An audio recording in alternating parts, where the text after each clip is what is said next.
Father God, thank you for bringing us all out here today. Thank you for transforming my life, and I hope that you do work in others. You took somebody who was broken and as messed up as I was and used me for something good, and we ask that that be done for other people in the room. Open hearts and minds and ears to what I have to say, and hopefully something gets through to somebody. And all these things in Jesus' name we pray. Amen. All right, so I'm going to skip some of the stuff because we ran a little bit over. Everybody knows my name's Matt. I'll be leading the meeting. I want to talk to you about sin. I want to talk to you about idolatry. I want to talk to you about worshiping drugs and alcohol. I want to talk to you about somebody who was messed up and broken like I was and was transformed into something new, right? Somebody who didn't believe in anything other than himself, right? I had no belief system whatsoever. I wasn't raised in that. My family is very dysfunctional. They're alcoholics. They had me young. I had to raise myself basically, and so I didn't believe in man-made things. I thought it was false and fake. I thought that my way, I could figure a way through life, right, the best way that I could. And it led me down a hard road of drugs and alcohol and years of abuse until I was finally willing to say that my way wasn't working, right? My best thinking, my best solutions got me in prison, rehab, recovery houses, halfway houses, right, over and over and over and over and over. And I couldn't break the cycle, right? I had no skills to figure out how to do this. Even though I tried every which way there was. I tried only doing it on weekends. I tried doing it here and there. I tried, every way that you could think possible to try it. I just couldn't do it. I couldn't. My best and most logical thinking, I couldn't figure this thing out, and I couldn't figure out why I kept ending up homeless with nothing, restarting my life over. Dude, I would get $70,000 jobs, managing places, 401k, benefits, all that's retirement, everything. They handed me everything, company car, right?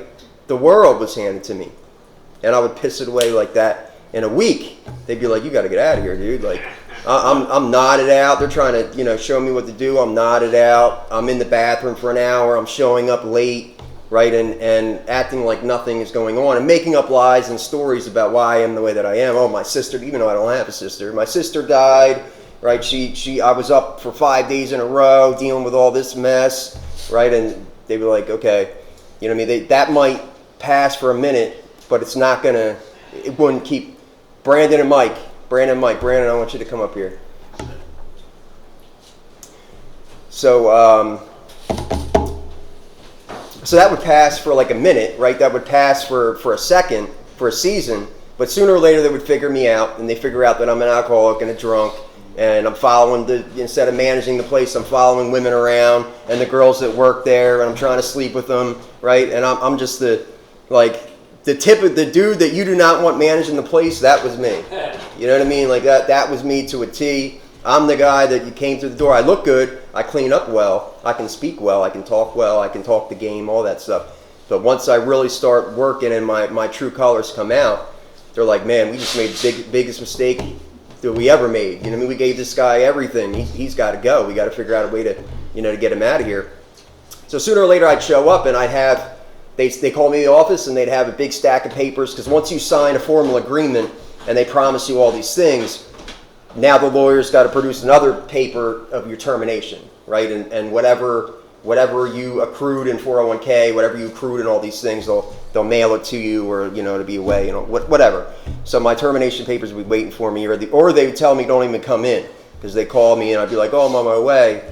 I'm running 7 hours late. You know what I mean? They'd be like, don't even bother coming in, dude. Your termination paperwork will be in the mail. Long story short, dude, I've ruined every chance I've ever had. Everything that was good that was given to me, I blew, destroyed, right? I did my own thing, my own way. And I got through life this way, right? Just repeating the cycle over and over and over again. And then I finally found out, dude, it wasn't the job or the success or the girl or the car or the clothes or any of that stuff wasn't going to make me feel any better, right? Because I didn't like myself, and I thought all these things were going to make me whole and make me feel better, right? I thought, if I just got this good job, if I just got this girl, if I just got this car, if I just got these clothes, if I just got, such and such, whatever, the newest phone, whatever it might be, I'll feel okay. I'll be okay. But then you get those things, and it's on to the next thing. You know what I mean? You're always searching, constantly searching for the next thing. And I finally got to a place where I realized that not all that stuff is a facade, right? I'm trying to fill a hole, a huge hole that was there in my life, right, with something other than belief, with something other than a spiritual being, right, with something other that I thought would make me feel better about myself. And the truth was, it was there all along. You know what I mean? God was following me all along. He was trying to show me things. I had to feel enough pain in my life till I was willing to say that I was willing to give something else a shot, right? My life had to get so messed up to where I wasn't just going to jail on the weekends anymore. I'm going to jail for 2 years, 2.5 years, 3 years. You know what I mean? They're like, we're sitting you down, dude. You know what I mean? You're going up. And I'm like, what's that mean? I'm going up where? You know what I mean? I found out quick where I was going up, dude, and it was terrible. You know what I mean? It was terrible. I spent years of my life in institutions and places because I just couldn't learn my lesson, right? I just couldn't learn. God had to drag me through the mud, dude. He had to really, really, really beat me up. You know what I mean? To where I was willing to say that I didn't know the way. I couldn't keep doing what I wanted to do. I couldn't keep doing it my way. I had to try something different. When I came here, I had that same mentality, right? I knew that my way didn't work. That's all that I knew, right? I knew that my way didn't work. That's it.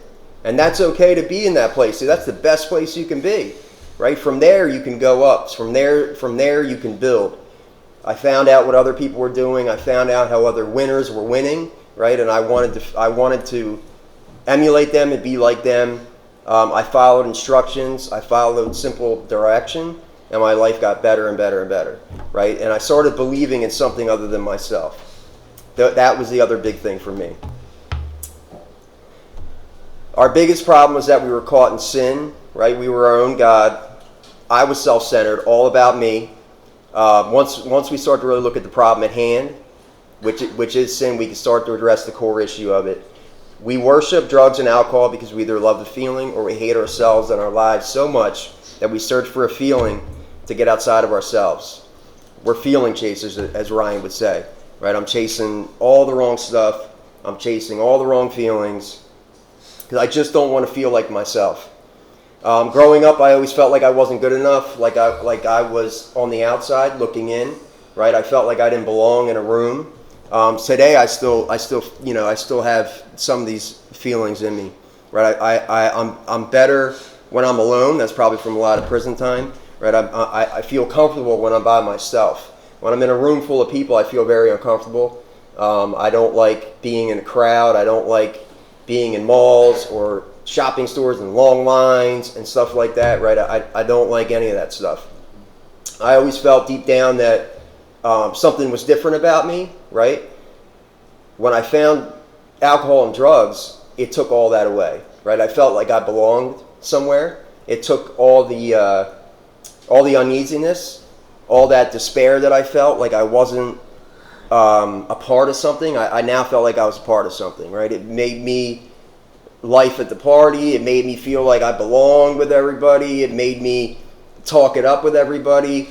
I love that feeling, and I felt like this is what I've been missing my entire life. You know what I mean? This is what I've been searching for, especially with opiates and alcohol. I felt on the inside like this is it. You know what I mean? This is where I want to be.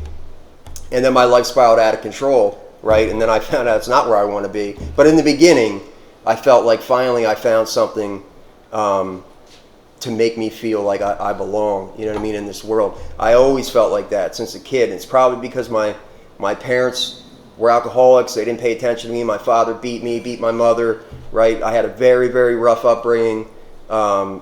So I always felt like I wasn't loved, or I didn't belong, right? I had nobody guiding me in the right direction. So I always felt less than, right? I would go to school, everybody would have new things. I would have hand-me-downs and ripped up stuff and shoes with holes in them, right? And I always felt like I was this big, right? So I didn't talk to anybody. I kept to myself. I didn't have many friends. They always,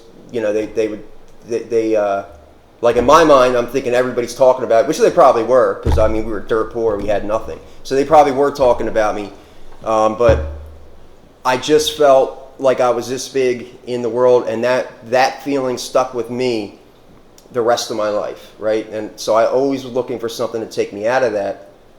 I just didn't find it until I found drugs, and that's when I felt like this is where I need to be, dude. It was the greatest feeling to me in the world. You know what I mean? I felt like I could do anything. You know what I mean? And I wanted to feel like that all the time. So when it was prescribed to me at like 19 or 20, and I wanted that in my life 24/7. I couldn't stop. Right? I every prescription I'd tear through it. Then I start doctor shopping and finding other doctors around town that would give it to me. Back then, you didn't need. There was no government checks or anything like that. You could pay cash for a script and bust it, and there was no database that would keep you in the thing with like your name and all that. So you could go and bust 100 of them in one day, and nobody would know as long as you paid cash. So I figured that out quick. So I'm up and down the East Coast, finding doctors and busting scripts, and that's pretty much all I did. And I was a total junkie, dope fiend, dude, strung out, a mess. You know what I mean, on pills, which it's the same as heroin. You know what I mean? It basically is. Some of it's stronger than heroin. And I was a mess, dude. But the point of the story is that it usually starts at childhood, right? It starts at childhood. We feel inadequate. Some of us come from really well upbringings, right? My story is different than others. Some of us I have friends of mine that come from rich families, dude. Their families were great. They had the best parents in the world. You know what I mean? But they still felt like that. You know what I mean? Even though they had the best upbringing, they had everything handed to them, they still felt inadequate on the inside, right? So I quickly learned that it wasn't just a poor or rich thing, right? It doesn't matter where you come from. We all have that feeling in us. And I think the feeling is that we're searching for something other than what's above, right? We're always looking for something to fill us rather than looking up. So the real question is, why do I need something to make me feel better about me, right? The real question is, what can I do to change that? What can I do to change that feeling where I don't have to feel like that anymore, right? That was the question I wanted answered when I came here, and I just knew that my way didn't work, and I had to follow instruction for a little while, right? And Proverbs 12:15 says, "The way of fools seems right to them, but the wise listen to advice." So before I jump into answering that question, what can I do to change? Let's talk about we. So we listen to the wise. You should listen to advice, right? It's sound advice. Listen to wise people. My mind and my head is so messed up. It tells me the wrong thing comes out right away, right? Even today. My first decision is usually wrong. I have to run the tape through, right? Where I learned how to do that after having so many years. But my first decision is always wrong, dude. Always. I'll give you an example. I used it before. When I was doing something, it came with all these instructions, and I'm like, I don't need these instructions, dude. Because my pride and my ego would say, like, I know what to do, right? And so I threw the instructions away, and I did what I thought, was the right way to do it. It was numbered 1, 2, and 3. And it came out all messed up, and I'm like, why did it come out all messed up? Then I read the instructions, and it goes 3, 2, 1. Now, don't ask me why it's like that, right? But it is. And so because of my pride and my ego, and because I said that I know the way and the best way, right, I didn't read the instructions, and I messed the whole thing up and had to redo it and buy more stuff to redo the whole thing, right? But it's a lesson in life, right? Our pride and our ego gets in the way. So the bigger thing is that we need people. We need to read the instructions. we need a group of people to point us in the right direction, right? We need somebody to point us the way and say, this is the way, man, follow me, right? So we is one of the biggest words to focus on here. We need each other to truly be set free. We have to accept help from others. Our pride will tell us we don't need to, right? Our ego, our pride will get in the way and tell us that we don't need help, right, from anybody. That was my biggest issue, dude. Like, I mean, for years, was I don't need anybody. I don't need a therapist telling me what to do. I don't need a counselor telling me what to do. The judge tries to tell me what to do, but I'm going to do what I want to do anyway. The probation officer tries to tell me what to do, but I'm going to do me anyway, right? And then the consequences come, and I'm like, well, why are you locking me up? Well, it's because I ran and I got high and did what I wanted to do. That's why they're locking me up. You know what I mean? But I wouldn't take any advice from anybody but myself. And then I wonder why I'm in the same positions over and over and over again. Or like this guy out here who's leaving the recovery house and packing his whole car up, right? Because you chose to make a decision, right? You went off of you. And now there's consequences to that. You know what I mean? There's consequences to our decisions and actions. So my life would get out of control, and I'd say, why is my life out of control, man? And I would always think I'm not trying hard enough, right? I'm not putting in the effort. I'm not putting in everything I have to this. That's why it's not working, right? If I just put my mind to it, I can figure this out, right? But the honest truth is I have no control, man. I have no control over what I'm trying to accomplish. Like that, it's out of my control. You need something greater than you, and it can't be the chair or the room or a doorknob or whatever. You need something greater than you to transform you and show you the way, right? You need God in your life. I couldn't wrap my head around it for the longest time. I couldn't get with it for the longest time, and I continue to stumble because I'm doing it off my own strength. We need community. We need fellowship. Humans, we're not meant to be isolated and alone. That's why we even come together here. We do community barbecues and stuff like that to get everybody together as a community. Also, we need church fellowship. We need, even in recovery, you need other brothers to help you out, to help you when you stumble, right, to run things by, right. Being isolated and alone, the way that I lived my life, my entire life, is why I kept stumbling, kept falling, because I'm not running anything through anybody. My mind says, yeah, go get high, dude. Go do this. And I'm like, yeah, that's a great idea. You know what I mean? Because I'm not running my ideas through anybody. I'm running them through myself, right? And I'm getting the same results and the same stuff because nobody is surrounding me saying, dude, that's a terrible idea. Don't do that. You know what I mean? Do this or do such and such. Going off my own strength, my own steam, it gets me in the positions I'm in over and over and over and over again. The old I got this attitude has to be exchanged for I have no idea what I'm doing. Someone help me. Which brings us to our next word, powerlessness. We must admit we are completely powerless over our problems and situations. The sooner we can accept this, the sooner we can ask for help. It is the hardest thing to do to ask for help, though, right? As men, like I was saying, your pride, your ego gets in the way. You don't want to ask anybody for help. You don't want to ask a grown man for help. You don't want to ask somebody who's younger than you for help. You don't want to ask somebody who's older than you for help. Right? So you stay stuck. We must admit complete powerlessness over this thing. You have to admit that. The hardest thing to do is ask for help. We want people to think we have it all together. That's why God usually we have to hit rock bottom so we can accept help. So some of us have to go through really has to be drugged across the coals like me. Some of us, it's a lot easier, dude. You get a little slap on the wrist and you wake up. You know what I mean? But for somebody like me, I had to be drugged through fire, dude. My whole life had to be lit up.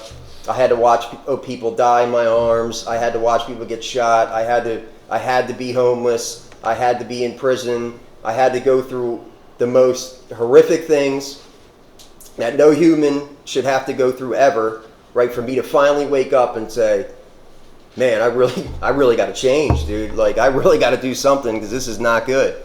You know, I'm like, the last thing that I remember happened to me while I was out there was I was running with this girl, and we weren't like together, nothing like that, but we were really good friends. She used to trick and stuff like that. And by the time that I was so deep in my addiction, I was like using her for money, and she was using me for money. You know what I'm saying? Like that was just like a take and give type thing. So we would hang out, and I remember it was like middle of December. It was freezing out, right there. It was like 5 degrees, and she did a shot of something, and she starts seizing and foaming at the mouth and all this stuff, dude. And I held her, right? And then I found somebody called 911. The cops came, and I held her, and they took her away. And I was like, "Is she okay?" And they're like, "No, she's dead." And you think that would be enough for me to say like I'm done, right? And it wasn't. And that's not the first time somebody has died right in front of me, right? It's probably like the 10th.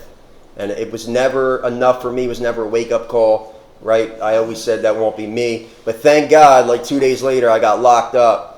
And my finally, once the cloudiness went away, right, I started to examine my entire life and say, something's got to give, dude. I can't. That's gonna be me, right? And I don't want to die. You know what I mean? I'm pretty young to die, and I don't want my last day to be choking on my own vomit and foaming at the mouth. You know what I mean? That's not how I want to go out. And not to mention, I buried tons of friends. Everybody that I grew up with who graduated when I graduated in 2006, the opiate crisis wiped us out, man. I mean, completely obliterated us. All my friends are dead. There's a couple, you know what I mean, that here and there that it never touched, thank God. But most of my generation was wiped out. That's why grandmothers are raising the grandkids and all this other stuff, right? We got decimated, man. And I really had to examine my life, because for the longest time I thought that it wouldn't happen to me and I would cheat death. But now I know that was like false pride, right? And false bravado that was going to get me hemmed up in the end. So anyways, not all of us have to go through those things, right? I'm here to let you know the horrifying stuff that I went through, so maybe you won't have to do the same thing. And thank God I made it out alive. God spared me, right? He spared me for a greater purpose, which is to teach to you guys and help you guys, right? I couldn't see that then, what he was doing, but now I can. Now I see why I went through all those things and why I had to go through all that stuff. And it makes me good at what I do, you know, because I can relate to the guy that's the lowest to the guy that's the highest. You know what I mean? I've had nice things, you know what I mean? And I've had nothing. I've been homeless for years on the street. They would release me, and I'd go right back on the street, homeless again, and then they'd re-arrest me, and then I'd go right back on the street, homeless again for a year or two, and then they'd find me and arrest me. You know what I mean? And over and over and over. So let me get back to what I was talking about. That is why God usually has to hit rock bottom so we can accept help. Most of us will not accept help without losing everything. That's me. It's only then can we say, I've had enough, please help me. Even then, after we get a few meals, this is in the recovery world, period. And you get a few meals, you talk to a girl, Facebook, whatever, you talk to some girl, Instagram, whatever it may be. You know what I mean? You get a haircut, you get some clothes, you get, a phone, you get your EBT SNAP card, right? Whatever. Now you're out front, listen to music. You're the man. You can't tell you nothing. You know everything. I know how to live my life. I'm a grown man and all this other stuff. And how do I know this? Because I've done it, right? I've done it. I've gotten a couple things. Next thing you know, thank you for the help you've given me, right? Thank you for getting me this far. I've got it from here. I'll take over, and I take the wheel back, and then I crash it right off a bridge, and I wonder why this has happened to me. You know what I mean? It's because I stopped accepting help, and I stopped doing what I was supposed to do, and I thought that I have it from here, right? You got me this far, I'll take over, and that's not how this works, dude. It's a lot longer than having 90 days or 5 months or whatever. You know what I mean? Whatever you have. It's a lot more goes into your recovery than that. You can't just stop whatever you're doing. A lot of us think that work is, I got a job, you go to work, you come home. You go to work, you come home. You know what I mean? You think that job is going to keep you sober. It is not. The job is not going to keep you sober, dude. Doing the same thing every day, you're going to get complacent. You're going to get tired of life. You're going to get sick of the daily grind, right? And it's going to wear you down until eventually you go back to using.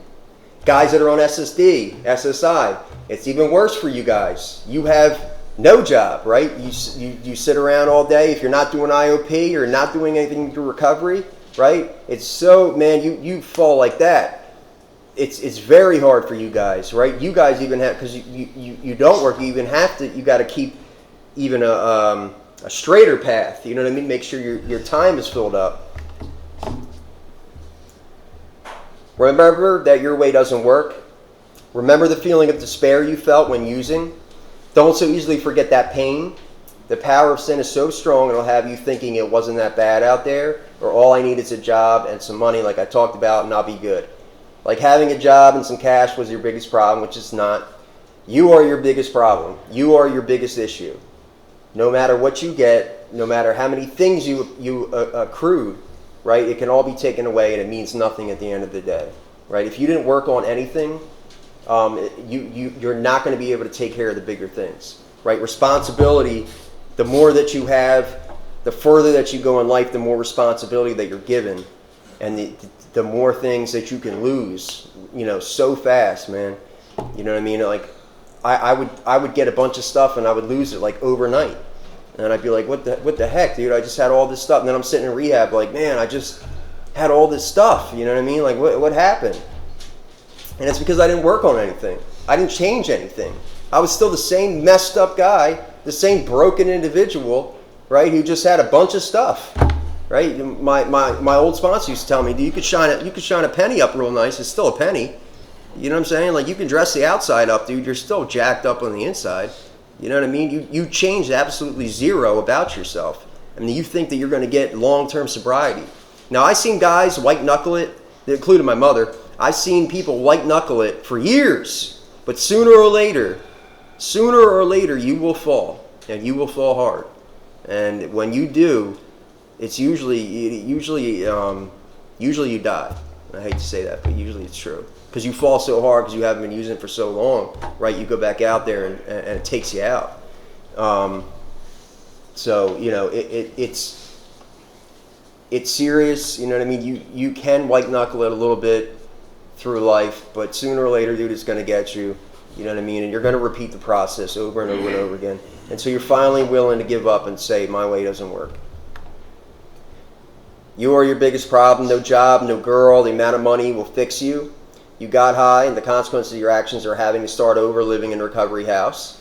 Everything you think you know, get rid of. Remain humble. Ask for help. Right? I was very good at going into programs and telling programs how to help me. I was the best at it. The guys in there were talking about, I'll go to rehab. They'd be like, man, this food sucks. This therapist sucks, dude. She don't know what she's doing, bro. Da, da, da. And I'd be like, yeah, bro, yeah, she does. Yeah, look at her, man. She don't even come in on time, man. She barely speaks English. You know what I mean? Like I'm like, no, I'm talking about the whole program, dude. The cooks can't cook right? They were supposed to have this. It says this on the menu. They're serving this. You know what I mean? What kind of place is this, dude? You don't give you no juice cups. You know what I mean? I was the worst, dude. I was the worst, to where they'd be like, dude, we like, people hated me. They'd be like, we just want this guy out of here. You know what I mean? Go back out, feel some more pain. Don't come back here. But I would get around people, negative people, right? Because it's like a cancer, and it would spread, dude, and it would suck me right in. And next thing you know, I'm negative about everything, the whole world, half cupped empty. You know what I mean? I would, they'd start talking about this guy, instead of talking to the guy to his face and bringing it to him like a man, they're talking behind his back like kids and girls, right? And dude, I would get caught up in all this stuff. And it's very easy, man. It's very easy to get caught up in that stuff, right? The negativity and stuff. It's very easy to look at everything else that's going on and everybody else. It's harder to look on the inside. That's why guys do it. I don't know if you figured that out yet. Guys do it because they don't want to look at themselves. So they point out everybody else and everybody else's mistakes and everybody else's flaws. And there's a couple people in here, I'm not going to name names, that do this. You know what I mean? I'm not stupid. I hear everything. You're your biggest problem. You're your biggest issue, not anybody else, not what Matt's doing, not what Ryan's doing, not what your roommate's doing. It's you. You're your issue. You're your problem. You're the reason why your life is so jacked up. Nobody else. It's not my fault. It's not this program's fault. It's not Greenhouse's fault. It's your fault. It's your fault. You have to look in the mirror and accept that. I put myself here, dude. I'm here because I'm so broken and so messed up. What can I do to fix this so I never have to come back to a place like this again? You know what I mean? Instead, you'll talk about everybody else and everything that's going on to keep the focus off of you, right? And I've done it. I've done it, dude. And I've been caught up in that, right? And it kept me stuck. It kept me sick. It kept me really sick.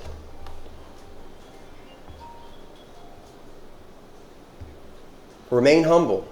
Ask for help, right? Remember to look at yourself. When you look in the mirror, look at yourself. Ask why you're here.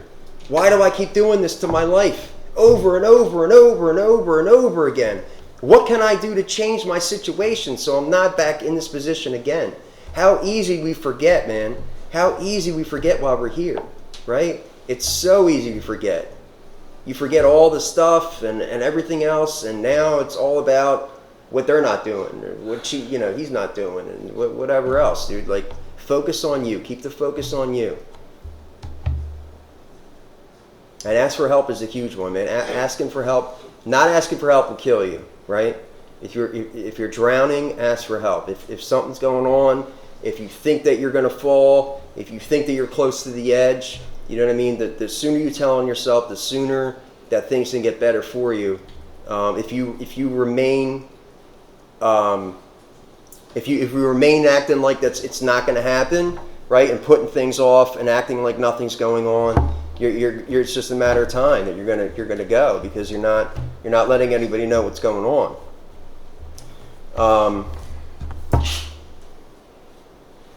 To get back what I was talking about with God, right? How I wasn't brought up with religion or anything like that, so it was very simple for me. I gave in, right? I gave in, and I started believing in something greater than myself. I started believing in a Savior. I started believing in everything, right? I started reading up on Him. I started finding out why everybody starts picking this religion instead of everything else. I wanted facts. I wanted something to back it up, right? And I was going to say, if I couldn't prove, at least to a high degree, that this actually happened, then I'm not going to believe. So I started reading a lot of books, Case for Christ, stuff like that, and I couldn't disprove anything this guy was saying, right? I couldn't disprove all the facts that he was giving.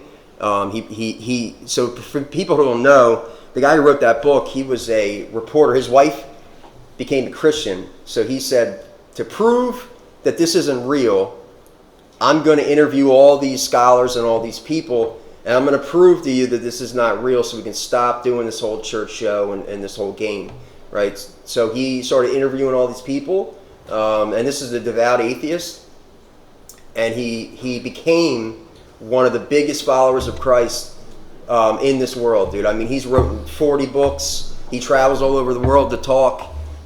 He knows every fact, and he can back it up. He can back it. I mean, he goes to combat with people who are devout atheists that try to spit all this stuff, and he spits out facts, dude. And I mean, he's amazing. You know what I mean? This was a full-blown atheist, didn't believe in anything. You know what I mean? But he turned himself over because of the overwhelming evidence that this actually took place.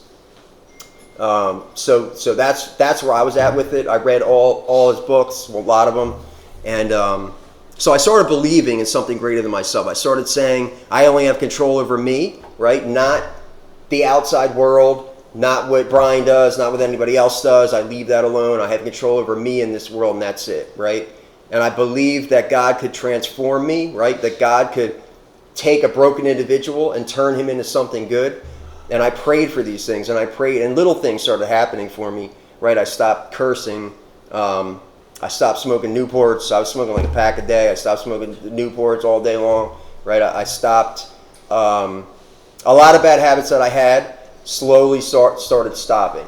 And my life started getting better, and people started getting injected into my life that were helping me get to the next level, right? People saw something in me that I couldn't see in myself at the time, and they would help elevate me, right? And God has just, dude, brought blessings of blessings on me. He has put people in my life that have helped me get to the next level, right? People in my life that are true friends that will tell me if I'm doing something wrong, and they'll say it right to my face. They're not going to go to Steve or Sally and talk about me behind my back. They're going to come right up to me and tell me if I'm doing something wrong, so I can change. You know what I mean? And do something different. That's true friendship, something that I've never ever had in my life, right? People that guide me, people that I ask for direction and they'll give me their best way of what worked for them. You know what I mean? God has just bestowed me, man, with so much that I do not deserve. I don't deserve any of it. I deserve to be in prison for the rest of my life for everything that I've done. I mean, I deserve death, you know what I mean, for everything I've done. I'm a despicable human being, right, broken, and only God can take somebody like me and salvage him to be used as a tool for him, right? I mean, there's no other way to put it, you know what I mean? And because I couldn't get with that, because I couldn't see past anything other than myself, I stayed stuck. Right? And I stayed stuck, dude, and he had to drag me through hell, you know what I mean, for me to wake up and finally try to do something different and finally take a different way, right? And dude, and I'm telling you, I didn't believe in anything, you know what I mean? Nothing. I didn't believe in anybody or anything. I thought everybody was out to hurt me, everybody was out to manipulate me and take advantage of me, so I put a wall up for everybody, right? I would not change. God had to destroy me for me to say, I've had enough. You know what I mean? I'm willing to do whatever to not do this anymore. And that's when my life transformed. Just like that, dude. Just like that. Just off that one thought that I didn't know what to do. Somebody showed me the way. And my life just got better. You know what I mean? From there. I just had people. God has put people in my life that have showed me what to do. You know what I mean? They were also really hard on me. They you know, I would put my little opinions in there and stuff. They'd be like, great, we're not asking your opinion. We're just telling you what to do. Go do it, you know? And I didn't like it. I didn't like it all the time. I didn't like being told what to do, right? But I did it anyway. I did what was asked of me. Because I just knew that I was so messed up and broken, dude. I just couldn't keep on living this way. So that now that I can look back, I can see God had put me through everything that I went through so I can be used as a tool for him, right?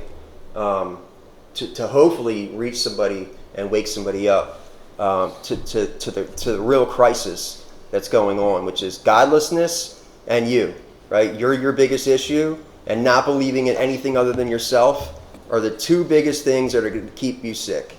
They're going to keep you sick and stuck, dude, forever. And you're going to continue to do this, man, over and over and over again until you're just willing to give up. Until you're willing to give up and surrender. And when you do, I promise you, dude, he will bestow on you, man, things you couldn't even fathom, things you couldn't even dream of, dude. I never thought that I'd be working here or be a counselor or any, dude, I couldn't see myself doing any of that stuff. You know what I mean? I wasn't good at those things. I was good at managing because I put a fake face on, and I was good at, you know, telling people what to do and like making, you know, things happen. I was good at that, right? But I wasn't good at one-on-one or talking with people or speaking in front of a room. I wasn't good at any of these things. God has changed me. God has helped me with these things, right? He has taught me things. I have, you know, also it takes you as well. You got to do some work, put some work in, right? I had to leadership books and how to change and how to do things different. It wasn't just all by osmosis, you know what I mean? But he has led me and stayed faithful the entire way, right? So I pray that anybody that doesn't know Christ, you know what I mean, in here will do so, right? And I promise you, your life will change for the better. Do something that's not about you, man. Do something different, right? Try something different. Try a different path. You know what I mean? That our path is not working, dude. What do we have to lose? You stay on the same path, dude. It's gonna kill you. You know what I mean? Like, and I mean, dude, trust me, I get it. I get it. I thought, like, this dude's a nut and he's brainwashed and like, but I'm telling you, my life is completely different. I can't, it's hard to put it into words how much was done for me that I don't deserve, right? It's really amazing. I want everybody to do these things, and I'm a big believer in the steps as well. You know what I mean? A lot of Christians aren't. I am. I went through the steps myself, right? I believe that they're can change your life for the better. You know what I mean? Anything that's self-help or self-involved, I think are great, and I think, you know, we should do them.